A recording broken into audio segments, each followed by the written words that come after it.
desa Dedapan ada seorang janda bernama Mbok Rono Dedapan. Ia mempunyai 2 orang anak perempuan, 1 anak kandung bernama Bawang Merah dan 1 anak tiri bernama Bawang Putih. Mbok Rono Dedapan sangat memanjakan Bawang Merah, sedangkan Bawang Putih diperlakukan kejam. Semua pekerjaan rumah seperti mencuci, memasak, dan menyapu dibebankan pada Bawang Putih. Jika melakukan kesalahan sedikit saja, Bawang Putih diberi hukuman berat. Pada suatu hari, Bawang Putih disuruh mencuci pakaian di sungai. Cucian Bawang Putih hari ini sangat banyak, sehingga siang hari ia baru selesai mencuci. Bawang Putih langsung menjemur cucian itu di samping rumah. Bawang Merah tidak mau membantu saudaranya. Ia hanya melihat Bawang Putih sambil makan. Setelah selesai menjemur cucian, Bawang Putih baru disuruh makan oleh Mbok Rono Dedapan. Mbok Rono Dedapan lalu meriksa jemuran itu. Ternyata cuciannya kurang 1, yaitu baju milik Bawang Merah. "Bawang Putih, kemarilah!" Bawang Putih segera berlari ke tempat jemuran. "Baju batik Bawang Merah mana? Engkau hanyutkan di sungai ya?" "Aku tidak tahu, Mbok. Barangkali hanyut di sungai." Mbok Rono Dedapan sangat marah, lalu memukuli Bawang Putih. "Kurang ajar! Mengapa kamu tidak hati-hati? Sana, cepat cari baju itu sampai dapat. Kalau sampai tidak kamu dapatkan baju itu, kamu tidak akan kuberi makan." Bawang Putih ketakutan. Ia segera menuju ke sungai hendak mencari baju yang hanyut. Ia lalu menyusuri sungai itu dengan mengikuti arus sungai. Sepanjang jalan, air mata Bawang Putih menetes membasahi pipinya. "Seandainya ayah dan ibuku masih hidup, tentu aku tidak akan menderita begini. Mungkin semua ini sudah menjadi kehendak Tuhan yang Maha Kuasa. Aku harus tabah menghadapi semua cobaan ini. Semoga Tuhan selalu melindungiku." Bawang Putih lalu berjumpa dengan seorang laki-laki setengah baya yang sedang memandikan kuda. Ia berhenti dan bertanya kepada orang itu, "Paman yang memandikan kuda, apa di sini ada tempayan yang hanyut? Isinya selendang sutra bersulaman, tempayan kelapa gading berukiran." "Oh, tidak, Dok, tidak ada. Coba silakan tanya dengan yang memandikan kerbau itu."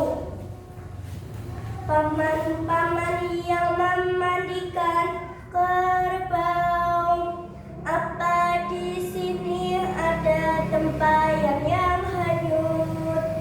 Isinya selendang sutra bersulaman, tempayan kelapa gading berukiran." "Oh, tidak, Dok.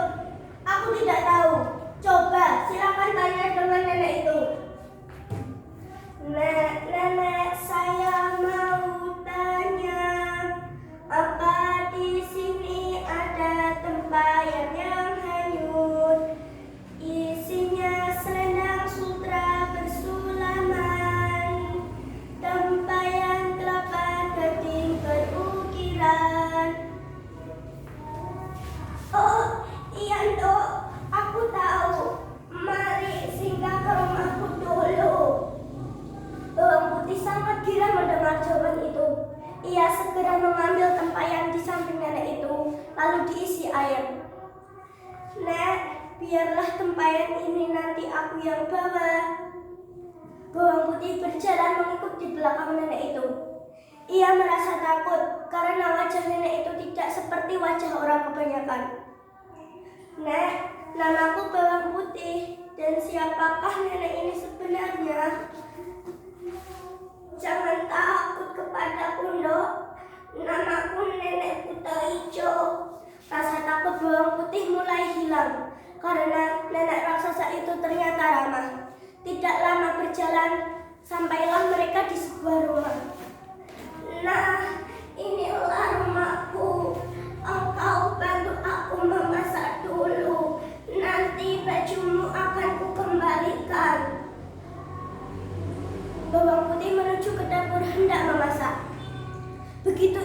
ke dapur, keringat dinginnya keluar. Ia takut dan merasa ngeri karena melihat peralatan memasak yang sangat tidak lazim. Centongnya menyerupai tangan manusia, gayungnya menyerupai tengkorak manusia, dan kayu bakarnya terdiri dari tulang-tulang.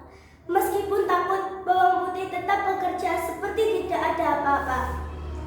Hanya saja kalau ia memegang tulang-tulang itu, bulu kuduknya berdiri. Setelah selesai memasak, ia lalu menyajikan masakannya itu di meja makan. Setelah itu, ia kemudian membersihkan peralatan memasak dan menyapu halaman rumah. Sungguh rajin anak ini. Bila saja aku mempunyai anak seperti bawang putih, aku sangat bahagia. Nenek, semuanya sudah rapi dan saya akan pulang. Saya mohon nenek mengembalikan baju saya. Loh, engkau jangan pulang sekarang. Lihatlah matahari telah tenggelam. Kalau engkau pulang sekarang, aku khawatir engkau akan bertemu dengan kakek buta hijau dan engkau akan dimakannya. Bermalamlah di sini. Engkau akan kusembunyikan di bawah tutup periuk yang besar. Semalaman bawang putih ketakutan dan tidak dapat tidur. Ia merasa takut kalau kakek buta hijau memangsanya. Ketika kakek buta hijau pulang, jantung bawang putih berdetak lebih kencang. Ia merasa lega karena kakek buta hijau langsung tidur. Pagi-pagi sekali nenek buta hijau ke dapur dan membuka kekep. Cepat-cepatlah engkau pulang selagi kakek buta hijau masih tidur.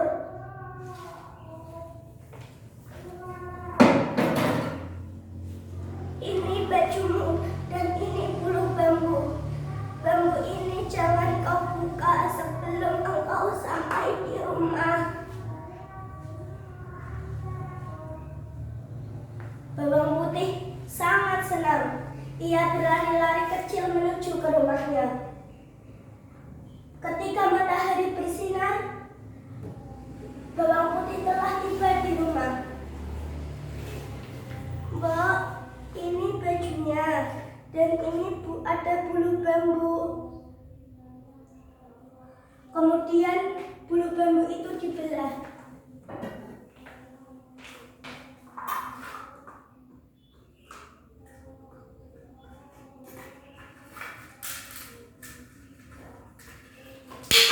Ternyata bulu bambu itu berisi emas dan permata. Borodo Dedapan sangat senang karena ia menjadi kaya secara mendadak. Dari mana engkau dapatkan barang-barang berharga ini, Dok? Bawang putih pun menceritakan kisah perjalanannya dari awal sampai akhir. Borodo Dedapan mengangguk-anggukkan kepala. Ia ingin mendapatkan emas dan permata yang lebih banyak lagi. Bawang merah merasa iri hati kepada bawang putih. Ia senang karena ibunya menyuruhnya berbuat seperti bawang putih. Bawang merah lalu pergi ke sungai dan menghususkan sehelai baju. Ia lalu menyusuri sungai untuk mencari baju itu. Bawang putih juga bertemu dengan orang yang sedang memandikan kuda dan orang yang sedang memandikan kerbau. Terakhir, ia bertemu dengan nenek buta hijau. Bawang merah akhirnya sampai di rumah nenek buta hijau. Ia tidak memasak dan menyapu. Nenek buta hijau pun sebal. Ini bajumu dan ini ada bulu bambu. Sekarang pulanglah. Pasti bulu bambu ini berisi emas dan permata. Bawang merah sangat senang. Ia berlari-lari kegirangan menuju ke rumahnya. Borodo Dedapan sangat senang karena anaknya cepat kembali. Ia meminta bulu bambu yang dibawa oleh bawang merah dan membelahnya.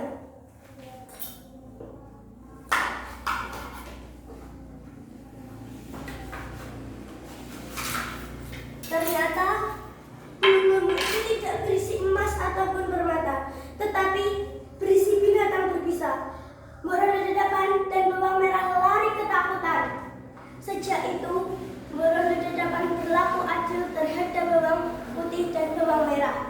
Bawang merah pun tidak banyak bertingkah lagi. Ia menaruh rasa hormat kepada bawang putih. Sekian teman-teman cerita dari saya. Jika ada salah kata mohon dimaafkan. Wassalamualaikum